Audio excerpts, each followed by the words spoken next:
levanta el cuarto intermedio de la Asamblea General y procedemos a escuchar al señor Presidente de la República, doctor Luis Alberto Lacalle Pou. Señora Presidenta de la Asamblea General, señores legisladores, señor Presidente Sanguinetti, funcionarios de esta casa, a quienes saludo especialmente.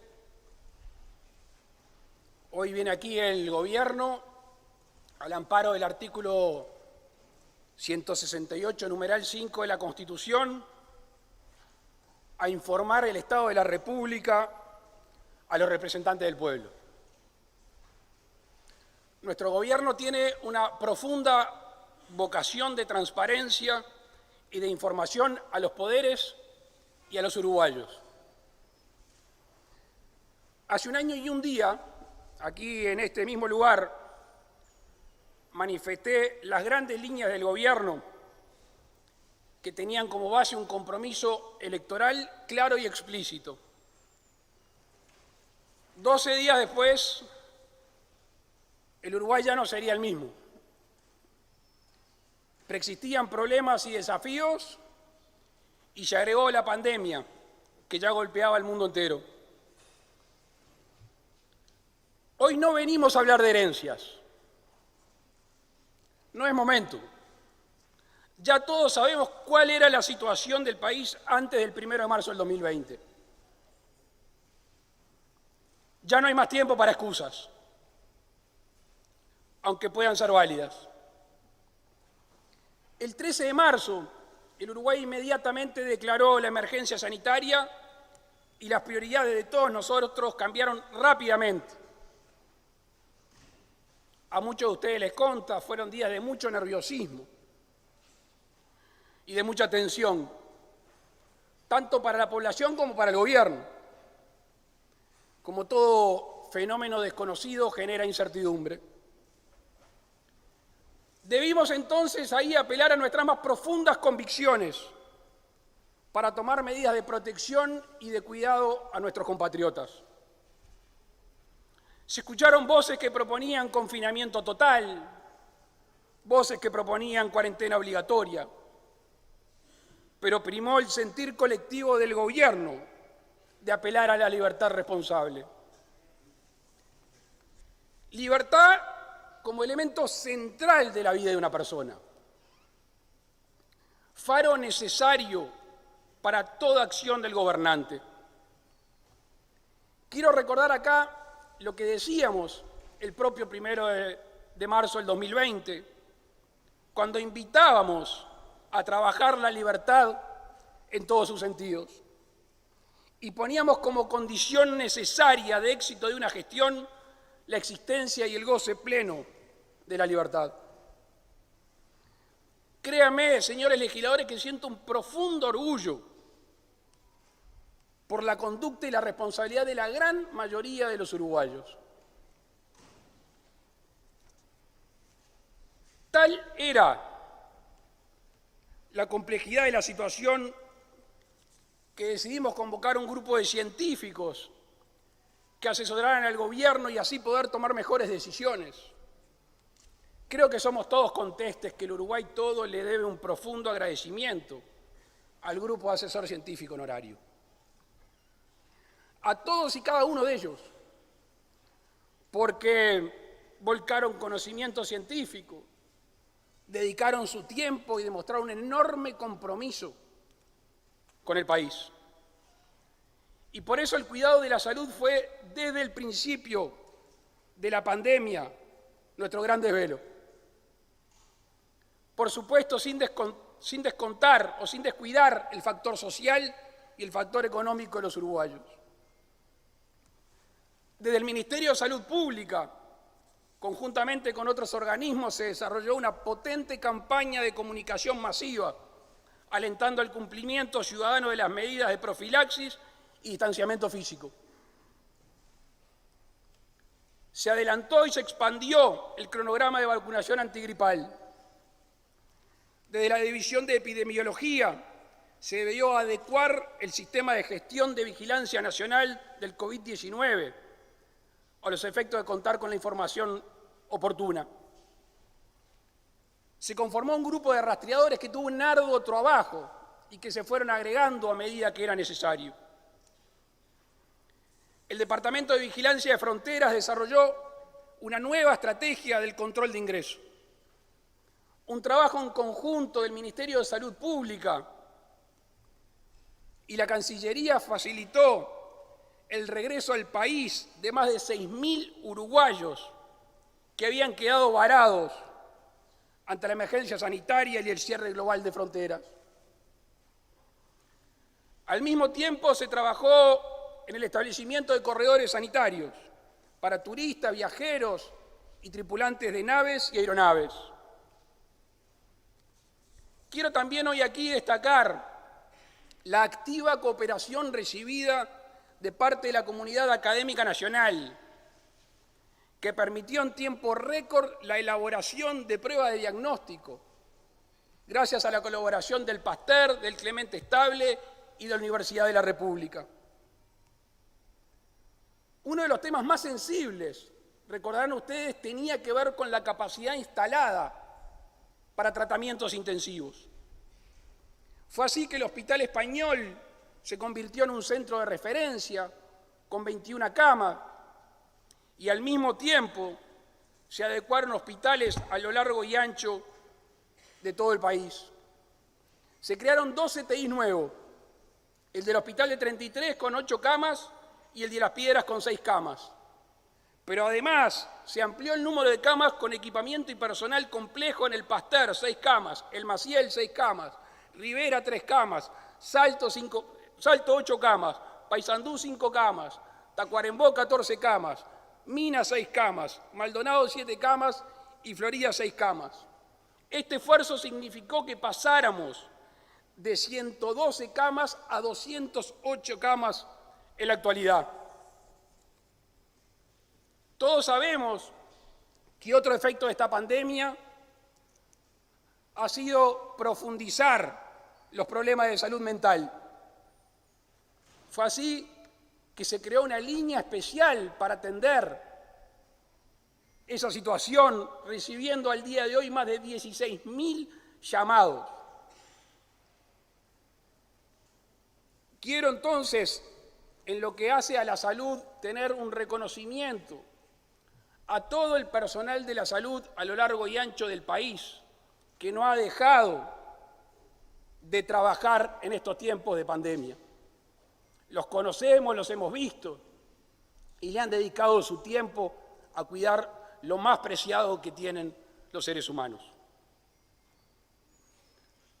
Uno de los principales ejes estuvo también centrados en las medidas necesarias para sostener los puestos de trabajo y asistir a aquellos con problemas laborales ocasionados por la pandemia. Se dispuso así un régimen de seguro de paro parcial, que fue una medida innovadora, prorrogada en su vigencia durante todo el año. Se adoptó el criterio de otorgar todas las solicitudes de prórroga de seguro de paro durante el 2020 y se presentó, aprobado aquí, un proyecto de ley que permite reanudarlas por un año hasta octubre del 2021. Fíjense esta cifra. El gasto en subsidios por enfermedad pasó de $114 millones a 153. Se cubrió a los trabajadores cuarentenados y a los mayores de 65 años mediante el seguro por enfermedad, que oscilaron promedialmente en 6.000 por mes, lo que significó una erogación del Estado de $40 millones. El gasto en seguro de paros alcanzó a $415 millones. Para tener real dimensión, esto significa $241 millones más que el gasto prepandemia. Se mantuvo la asistencia, la cobertura de la asistencia a la salud a todos aquellos trabajadores desvinculados de la relación laboral desde el 1 de agosto al 31 de octubre. Un reclamo que llegaba del norte, de Artigas y de Salto. Los trabajadores de la caña de azúcar, aunque no tuvieran jornales suficientes, tuvieron también una cobertura especial. Lo mismo casi 4.000 trabajadores citrícolas. Hubo también beneficios especiales a aquellas empresas que reintegraran trabajadores o tomaran nuevos, oscilando entre 5.000 pesos y 8.000 pesos para el sector turístico. Se dio un subsidio para las empresas monotributistas MIDES de 6.779 pesos mensuales por 4 meses. También se beneficiaron con ese subsidio 3.100 artistas nacionales y casi 300 autores. Hubo exoneración de aportes patronales a empresas de distintos rubros. Se procedió a la tasa IVA cero en la hotelería en los meses de verano y que va a terminar entrado el mes de abril. La UTE otorgó exoneraciones de cargo fijo y potencia contratada a más de 3.000 clientes. Se fijó un aumento diferencial en las pasividades mínimas que alcanzó a 142.424 jubilados. Asimismo, se fijó un aumento del 10% al salario mínimo. Desde la ANDE se dieron crédito a titulares de empresas de menor dimensión. Cerca de 15.000 beneficiarios tuvo este plan, llegando a 12 millones de dólares. En abril se largó el SIGA de emergencia, un sistema de garantías más flexible y económico. Fue para las MIPYMES, después se creó el SIGA Turismo y después el SIGA Plus. Se garantizaron 506 millones de dólares y se otorgaron créditos por 689 millones. Se difirió el pago de IVA mínimo para las empresas del Litoral E. Se tomaron medidas especiales para exportadores y el Banco Central autorizó extender el plazo de vencimiento de los créditos por hasta 180 días. A muchos de ustedes les consta que la mitigación de los impactos sociales también fue un desvelo permanente y fue parte de nuestra acción. Se adoptaron medidas tales como el refuerzo de la tarjeta Uruguay Social, la asignación familiar del Plan de Equidad, la creación de un nuevo instrumento llamado cupón canasta. Las transferencias sociales aumentaron el año pasado 56% en nuestro país. Y los beneficiarios de estas transferencias aumentaron un 40%. Pasaron de ser 602.410 uruguayos en el 2019 a 843.675 titulares y menores alcanzados.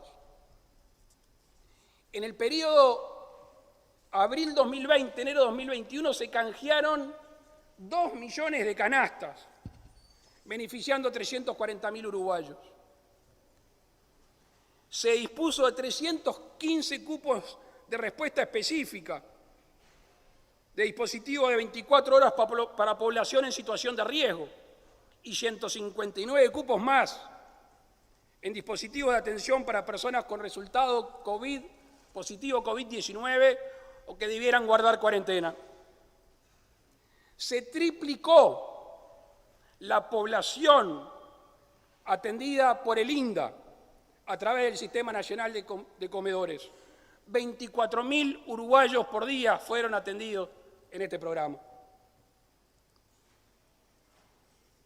Las Fuerzas Armadas también han tenido un trabajo destacado en la emergencia sanitaria. Se destinaron 287.000 horas hombres para dar distintos apoyos. Recordarán todos ustedes los vuelos de la Fuerza Aérea que fueron a recoger compatriotas en varios países de la región. Elaboraron las Fuerzas Armadas 1.038.000 platos de comida a lo largo y ancho del país. El patrullaje fronterizo y el control de la pandemia son dos misiones que se han solapado y se han desplegado diariamente cerca de 800 efectivos de las tres fuerzas, cumpliendo al día de hoy más de 4 millones de horas de patrulla y de control. El Ministerio de Defensa, en coordinación con el Ministerio del Interior y el MIDES, implementaron respuesta de acogida para personas en situación de calle ante alertas por frío polar. El Ministerio del Interior es de público conocimiento. Realizó 3.878 intervenciones para prevenir aglomeraciones, teniendo además la policía en las primeras etapas de la pandemia la labor en la información y prevención de situaciones que dificultaran el distanciamiento físico. Otro de los grandes desafíos que afrontamos a partir de la suspensión de la presencialidad y se iba a agravar, que es reducir el impacto de la medida de esta suspensión y empezar a trabajar para un pronto retorno a clases. Los efectos negativos en términos de aprendizaje pudieron atenuarse gracias a los esfuerzos acumulados hace tiempo en materia tecnológica.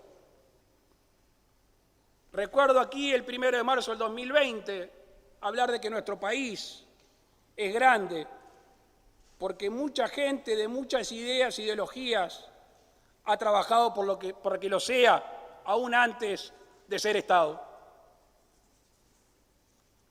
Quiero destacar en materia de educación el esfuerzo de toda la comunidad docente ante las dificultades surgidas. La vuelta a clase ya parece algo lejano, pero yo lo tengo muy presente, ese 22 de abril, cuando en esos lugares más lejos, más apartados del país, en el medio del campo, donde el virus no estaba presente aún, decidimos la vuelta a clase.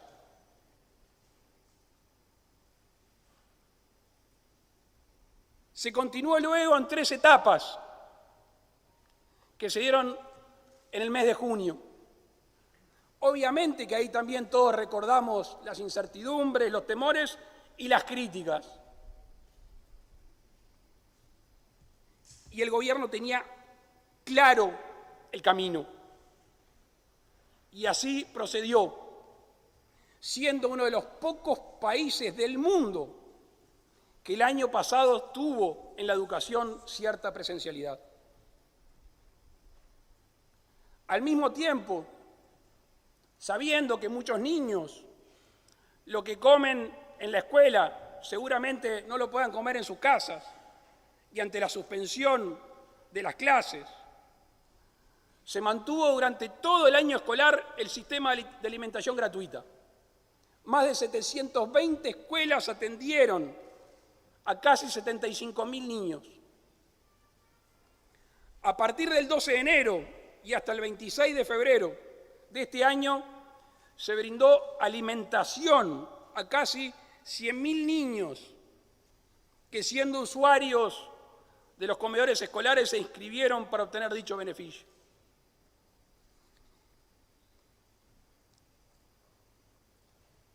Si bien está claro que el foco del gobierno estaba puesto en atender los problemas generados por la emergencia sanitaria, nada evitó que el gobierno continuara trabajando en su agenda y en sus compromisos de campaña. Tuvimos como hoja de ruta el compromiso por el país, firmado por los 5 partidos políticos de la coalición. Fue así, y quiero reconocerlo acá, que gracias al gran trabajo de los legisladores de la coalición, al aporte de los legisladores de la oposición en algunos temas, que se votó la ley de urgente consideración por 6 partidos de los 7 que integran en el Parlamento. Asimismo, consensuamos en el Poder Ejecutivo un presupuesto que, con algunas modificaciones realizadas en esta casa, aprobamos basados en ideas y planes presentados como plataforma electoral de la ciudadanía.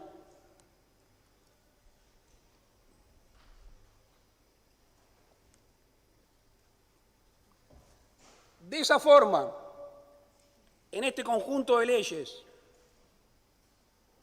en el ámbito laboral y de la seguridad social, se aprobó la creación de la Comisión de Expertos para la Reforma de la Seguridad Social. Esta comisión se instaló en noviembre y cuenta entre sus miembros con los distintos partidos políticos y agentes sociales que tienen que ver con el tema.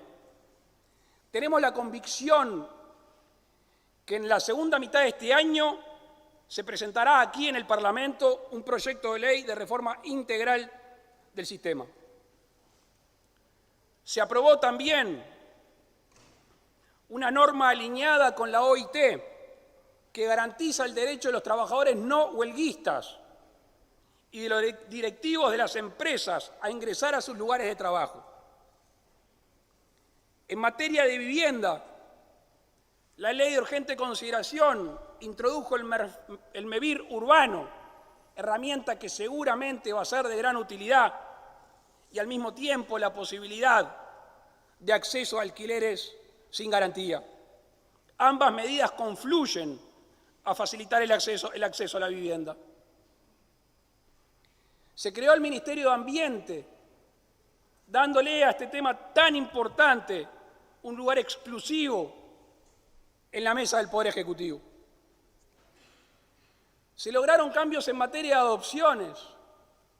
Todos conocemos historias al respecto. Para agilizar y facilitar estas respuestas.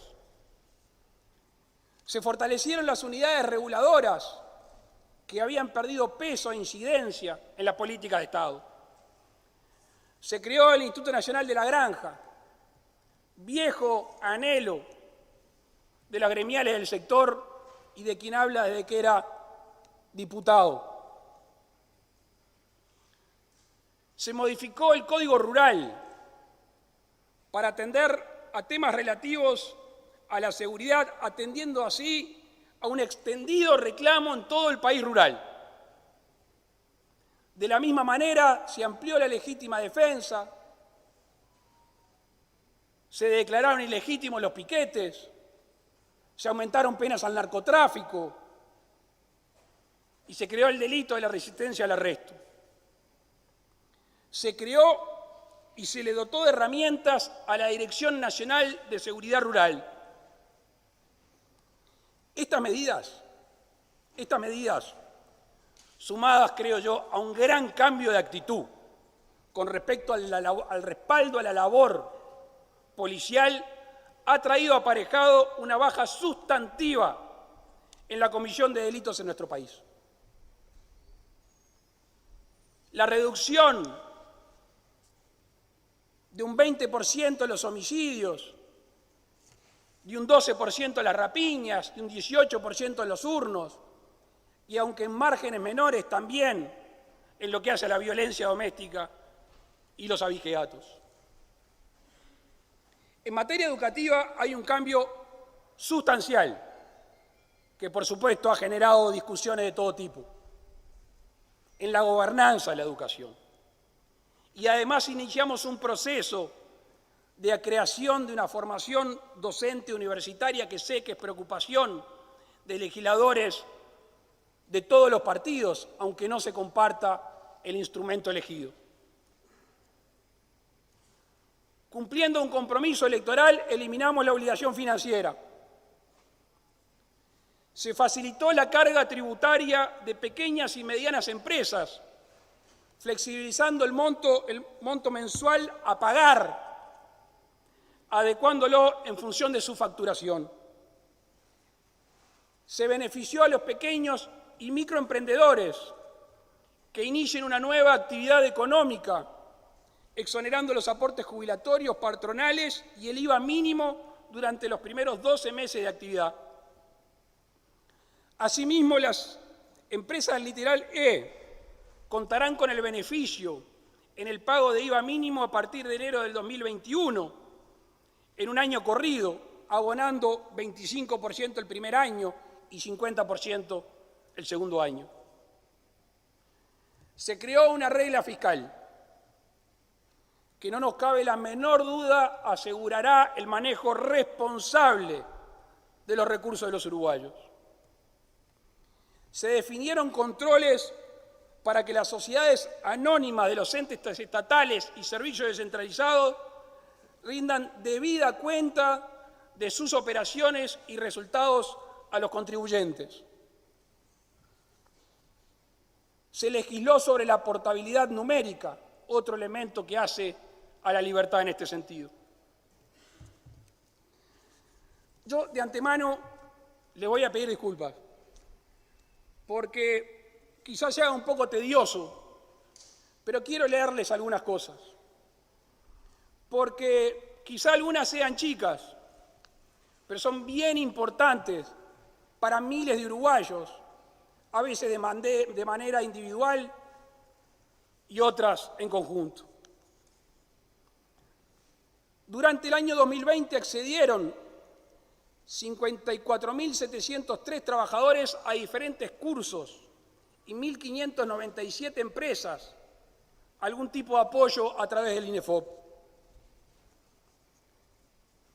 Como resultado del proceso de la convocatoria de los grupos de consejo de salarios, ¿cuánto discutimos en la campaña electoral de la continuidad o no de los consejos de salarios? De las 31 mesas que efectivamente se abrieron, se alcanzó la firma por acuerdo de partes en 17 casos, se resolvieron por votación 12 casos y en 2 hubo que laudar por decreto del Poder Ejecutivo. Sobre finales de este año se presentó en el Consejo Superior Tripartito un anteproyecto de ley que establece normativa para regular la personería gremial. Se creó el programa de salud cerebral, algo que nos produce mucha alegría porque es un compromiso electoral de por lo menos el año 2004. Es el comienzo de la implantación de la obra del terreno donde se ubicará el Hospital del Cerro. Inauguramos 2 nuevas policlínicas de primer nivel de atención en Cerro Chato y Constancia en Paysandú. Se reacondicionaron policlínicas de primer nivel de atención en Masoyer, Amarillo, Lagunón, Tranquera, Tres Cruces, Santa Isabel, Centro de Salud Federico Díaz, Ayuí, La Paloma, Aguas Dulces, Cerro Chato, Las Palmas, Juan José Castro, Colonia Nicolich, Jardines del Hipódromo, Badano Repeto, Ciudad Vieja, 25 de agosto, Policlínica INVE 19 y Policlínica San José. Se reacondicionaron las siguientes policlínicas de segundo nivel de atención: la oftalmológica de Urano, la unidad de cuidados paliativos de Yung, el hospital de día de Yung, vacunatorio del hospital de Urano, centro quirúrgico pediátrico Pereira Rosell, vacunatorio del hospital Pasteur, servicio de nefrología del Pasteur, centro endoscópico del hospital Pasteur, nueva área para el centro de cardiología del Pasteur y el servicio de cáncer digestivo de obra con el INCA. Ampliamos el bloque quirúrgico del Hospital de Paysandú y creamos el área de reumatología y traumatología para internación. Remodelamos la sede de SAME 105 Las Piedras. Entregamos 40 ambulancias. Las ambulancias especializadas en el Hospital de Las Piedras, en el de Bella Unión, en San Gregorio de Polanco, en el Hospital de Artigas, Juan Lacase, Cerro Largo, Guichón, Río Branco, Lascano, Castillos, Yung, Chuy, Hospital de Rocha, Hospital de Salto, Hospital de Maldonado, SAME 105 contó con 12 nuevas ambulancias y el Hospital de Tacuarembó. Fueron entregadas otras ambulancias comunes en Colonia Palma, Cuchilla de Guavillú, Porvenir, Piedrasola, José Ignacio, Baliza, Hospital de Dolores, Ciudad del Plata, Laguna Merín y Hospital de Colonia y la RAP de Rocha. Se crearon las Casas de Desarrollo de la Niñez en Salto, Paysandú, Rivera y Las Piedras. Se potenció el programa de salud bucal María Auxiliadora Delgado. Se diagnosticaron o se evaluaron 9.000 niños, 500 de los cuales se le colocaron aparatos de ortopedia funcional. En materia de vivienda, flexibilizamos la reglamentación de la vivienda promovida, lo que generó más de 150 proyectos de promotores privados que pueden significar la construcción de 5.500 viviendas. Destinamos 579 millones de pesos al plan de mejoramiento de barrios. Se finalizó el proyecto ejecutivo para el nuevo Amanecer Los Reyes. Impulsamos la desregulación del sector de combustibles en puertos y aeropuertos. Se trabajó con el Ministerio de Economía y Finanzas, con la ANDE y Uruguay 21, para el fortalecimiento del programa Uruguay Audiovisual, que ha tenido un auge en la producción de contenido en nuestro país durante la pandemia. El sector lácteo tuvo un descuento comercial sobre la facturación del cargo de energía eléctrica. Los montos totales para el sector productivo de UTE alcanzaron a 350 millones de pesos. Me recuerdo en mis tiempos de legislador, que fueron muchos, que cada gobierno que venía hablaba de tanto por ciento de electrificación en el país. Y fue de nuevo un proceso de acumulación de los distintos gobiernos a través de la UTE. Y se calcula que todavía hay un remanente que está detectado, en el cual está trabajando la OPP, intendencias, que sugieren 2.000 familias. Y estamos trabajando arduamente para que al fin de este gobierno se llegue al 100% de la electrificación rural. Se dio un proceso de mejora para el personal militar, al mismo tiempo que se modificó el procedimiento de ingreso a las Fuerzas Armadas. Se adquirieron 2 aviones Hércules de la Fuerza Aérea Española. Y además hemos adelantado la renovación de la flota de los buques de la Armada Nacional, porque debemos contar con patrullas oceánicas más temprano que tarde.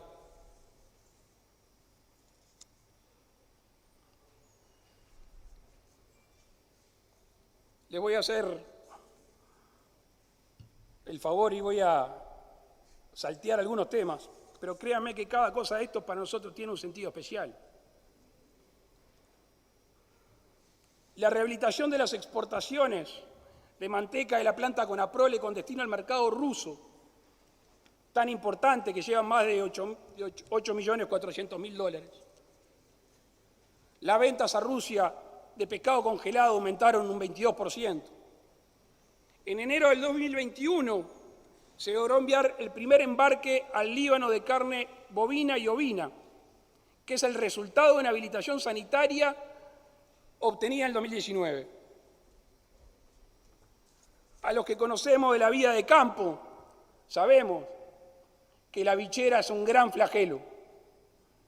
Y recuerdo estar en La Paloma, Durazno, donde una barra de gente joven nos reclamó la posibilidad de trabajar. Hemos avanzado en la erradicación de la mosca de la bichera, en acuerdo, en asociación con el Organismo Internacional de Energía Atómica y con la colaboración de distintos países. En lo que hace a la respuesta de personas en situación de calle, en diciembre de 2020 se contó con 2.588 plazas. Se crearon 48 plazas en 24 unidades habitacionales. Vale la pena ir a conocer, ir a ver en qué condiciones se está desarrollando. Se realizó la apertura de 4 centros de atención de 24 horas, con un total de 218 cupos. Se realizó la implementación de la modalidad de viviendas en apoyo a mujeres con niños, niñas y adolescentes en situación de calle, mediante el otorgamiento de viviendas a través del convenio con el programa Fincas Abandonadas de la Intendencia de Montevideo. Se apoyó el fortalecimiento de 1.260 emprendimientos, facilitándole 300 créditos a pequeños productores, además de haber logrado la inscripción anual de 7.410 personas al monotributo social MIDES, con todo lo que eso significa. Algo que a algunos nos llega muy de cerca.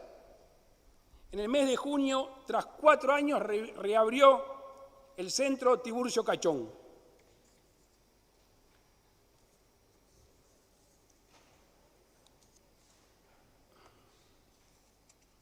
Se elaboró un plan de género en políticas agropecuarias. Para enfrentar la sequía, se declaró la emergencia agropecuaria en 2 oportunidades. La primera alcanzó una zona de 5.5 millones de hectáreas, 1.207 productores y 180 millones de pesos. La segunda, en diciembre, alcanzó 14 millones de hectáreas, siendo alcanzados 1.204 productores. Entre marzo y diciembre se registraron 373.606 personas, habiendo detenido en esos operativos 688 personas que eran requeridas por la justicia. Se realizaron cerca de 2.700 allanamientos y se desarticularon aproximadamente 950 bocas de venta de droga, lo que permitió incautar 1.480 kilos de cocaína y más de 581 kilos de pasta base. Se reinauguraron 40 destacamentos y seccionales que estaban cerradas o totalmente abandonadas, principalmente en el interior. Se creó la Dirección Nacional de Política de Género y en esa área se logró incrementar el número de tobilleras, adicionando 500, siendo hoy 1.700 las tobilleras.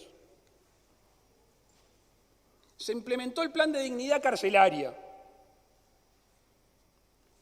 En lo que hace a obras viales, se pudo ejecutar el 86% de lo que estaba previsto, alcanzando 218 millones de dólares. Otro viejo compromiso sobre el este de nuestro país hacia la regulación hídrica de los bañados de Rocha y el canal Andrioni. En estos días se empezó una obra tan necesaria, tanto para los productores como para el turismo. Se definieron 3 subsidios extraordinarios para el transporte público, interdepartamental y suburbano, llegando a más de 824 millones de pesos. En el mes de septiembre se realizó por primera vez desde el puerto de Fray Bentos la exportación de contenedores de leche en polvo.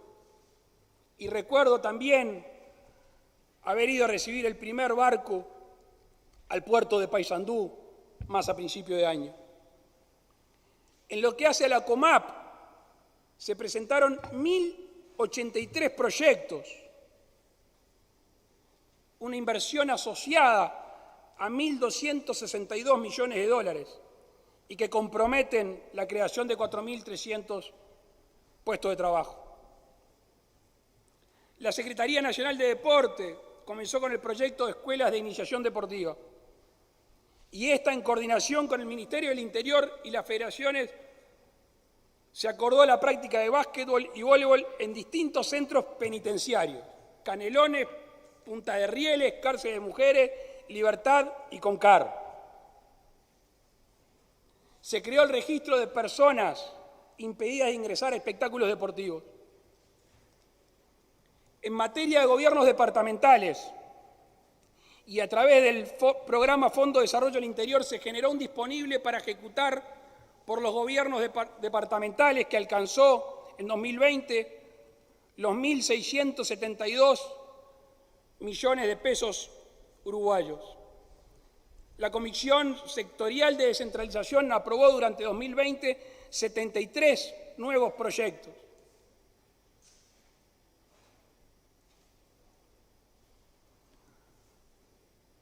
Todo esto, señoras y señores legisladores,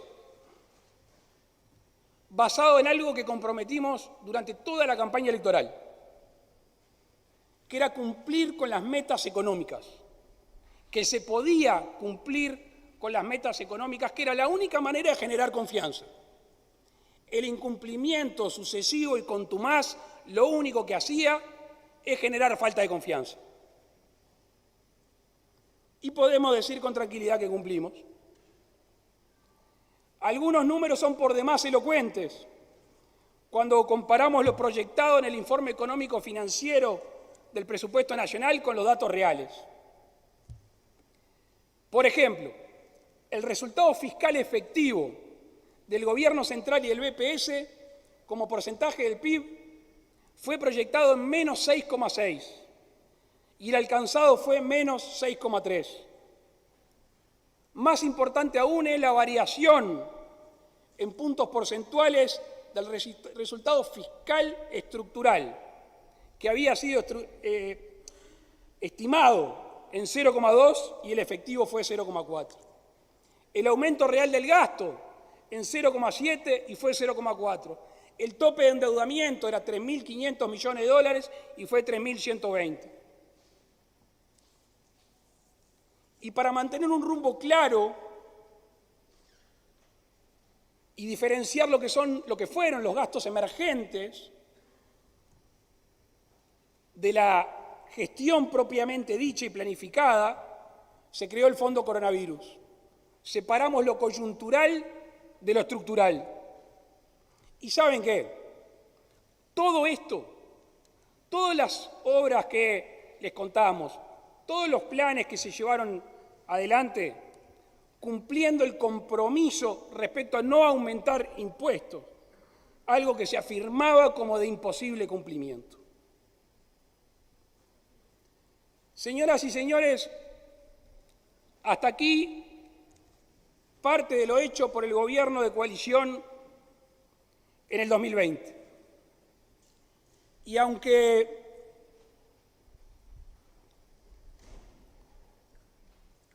subsiste la pandemia y la emergencia sanitaria, vemos con optimismo, con real optimismo, el 2021. Hemos empezado la campaña de vacunación y estamos convencidos que se va a desarrollar de manera rápida y efectiva.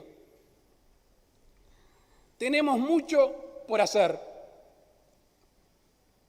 En materia de relaciones exteriores, sobre el Mercosur, hemos tenido en estos tiempos reuniones bilaterales con el presidente argentino, el brasileño y el paraguayo. Y en cada una de estas reuniones, por informales que fueran, allí estaba planteado el interés nacional, entre otras cosas, en lo que hace a la flexibilización. Flexibilización que en estos días fue reafirmada por el gobierno brasileño de manera explícita. Tenemos que comprender que el Mercosur decide por consenso y no por mayorías. Y por eso es muy importante la capacidad negociadora de nuestra Cancillería y el resto de la diplomacia para poder liberarnos del corset que a veces nos pone el Mercosur, y ya sea mediante flexibilización, ya sea mediante avance a distintas velocidades, salir a la búsqueda de acuerdos con el mundo. Tenemos que acordar con distintos países, Tenemos que ir a buscar esos nichos de mercado para nuestros excelentes productos y que puedan competir en igualdad.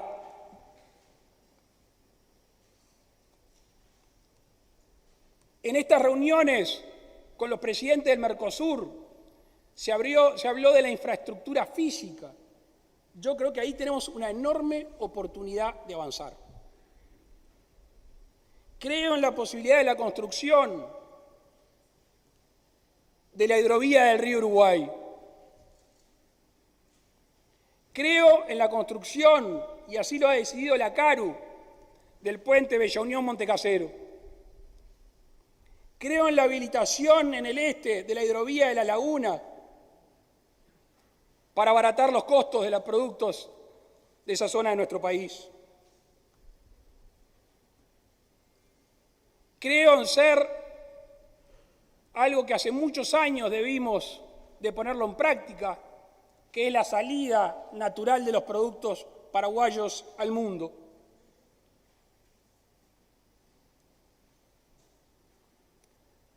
Ayer fue un día muy especial para nuestro país, porque miles de niños, adolescentes y jóvenes empezaron sus cursos de manera presencial. Y aquí hay que destacar una vez más el trabajo de la comunidad educativa y el acierto, además del respaldo a las autoridades de la educación. Obviamente, como padre, no puedo sentir otra cosa que orgullo, sabiendo que gran parte del futuro de nuestros hijos se juega en este terreno al que le vamos a dedicar todo nuestro esfuerzo. Ya lo ha adelantado la ministra de Economía, Susana Arbeleche, pero creo bueno reafirmar que el Gobierno se prepara a destinar más de 540 millones de dólares para mitigar los efectos de la pandemia en este 2021. Hemos recibido planteos de los miembros de la coalición que son bien interesantes y están inundados de sentido común. Planteos que se alinean claramente a lo que ha sido la gestión de la pandemia. También estos días hemos analizado planteos que vienen desde el Frente Amplio y van en ese mismo sentido. Hoy quiero adelantarles algunas medidas. Muchas de ellas van a ser discutidas aquí en el Parlamento. Pretendemos continuar con los créditos garantizados con tasas de interés todavía más convenientes y mayores periodos de gracia a través de la extensión del instrumento SIGA Emergencia y SIGA Turismo hasta fines del mes de septiembre de este año. Vamos a extender el seguro de desempleo parcial hasta el 30 de junio, de manera de seguir apuntalando a trabajadores y a las empresas empleadoras.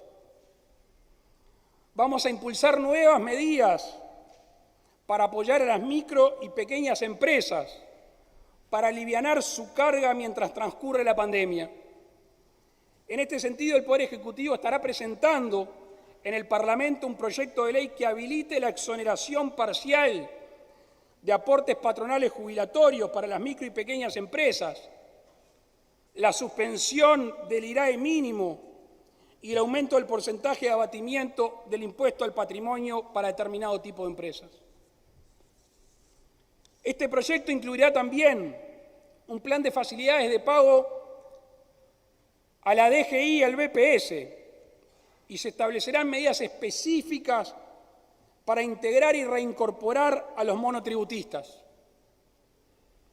El MIDES va a continuar con el esfuerzo realizado en el 2020, a lo que le sumará medidas adicionales.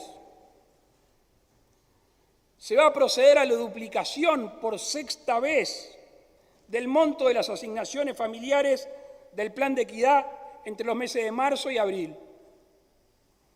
Se va a continuar con el programa de canasta alimenticia que se entrega a través de TUAP, pero en este caso, a partir del 1 de abril, se va a incrementar el monto en un 60%. Va a haber una inversión adicional de 200 millones de pesos en apoyo a ollas, a comedores y a merenderos. Va a haber una inversión adicional de 200 millones de pesos para atender a personas en situación de calle. Se va a mantener en el ámbito económico transitoriamente el beneficio otorgado en el cómputo de las inversiones promovidas en el marco de la Ley de Inversiones, permitiendo aquellas realizadas a partir del 1 de abril hasta el 30 de septiembre que computen por el 130% del monto invertido. El Estado va a invertir este año más de 1.200 millones de dólares en inversión pública e infraestructura. Quiero destacar hoy el comienzo en este año, la obra en la Ruta 5, la obra en la Ruta 8, ese viejo y promesa electoral de la Ruta 6 y, entre otros, el puente de Charqueada. Esto se va a ejecutar tanto a través de los ministerios y los organismos correspondientes como de la CND. Y como se pretende continuar con el Plan Nacional de Obras del Ministerio de Transporte y Obras Públicas, está previsto un programa de emisión de bonos por parte de la Corporación Nacional para el Desarrollo de manera de llevar adelante estas obras.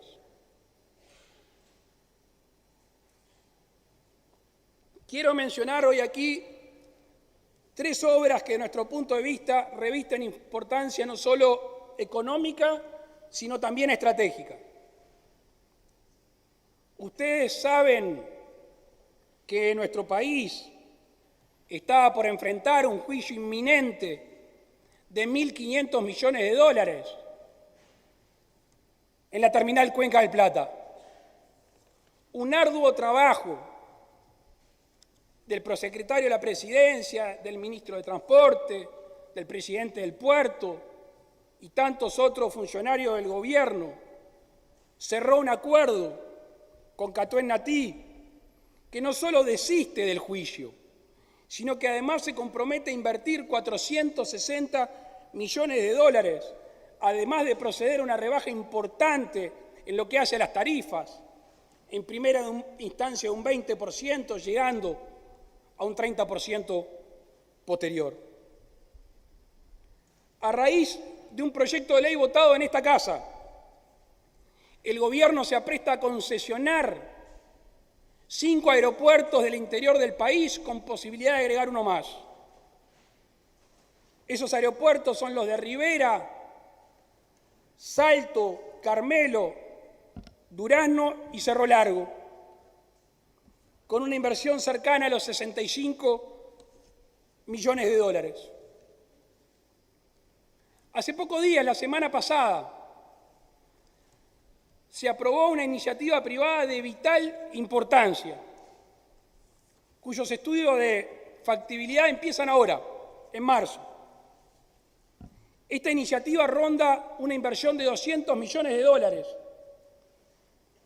y supone una nueva captación de agua desde el Río de la Plata, una nueva planta potabilizadora complementaria a la de aguas corrientes y una tubería de aducción de agua potable de más de 80 kilómetros de longitud.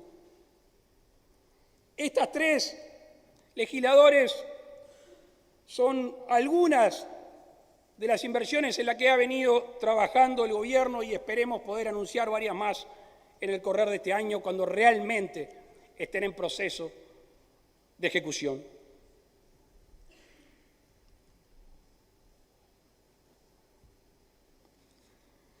Señores legisladores, todos aquí, con nuestras diferencias, con nuestros matices, con nuestras agendas, todos queremos lo mejor para nuestro país. El Gobierno ha tenido vocación de diálogo con los distintos partidos políticos, con los distintos sindicatos y con las cámaras empresariales. Siempre con una premisa que me ha marcado en mi vida personal y política: firme con las ideas y suave con las personas. Cuidemos entonces todos nosotros a nuestro gran país, por los que están y por los que vendrán. Nos estamos viendo aquí el año que viene. Muchas gracias.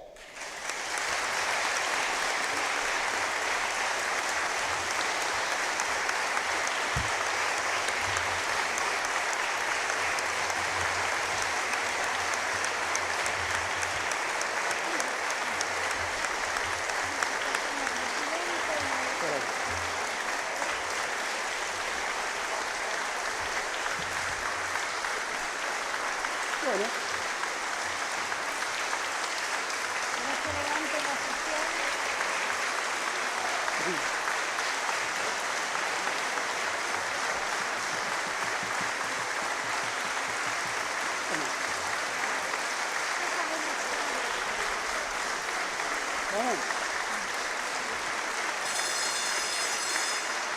Queda levantada la sesión extraordinaria de la Asamblea General. Tengan ustedes muy buenas tardes.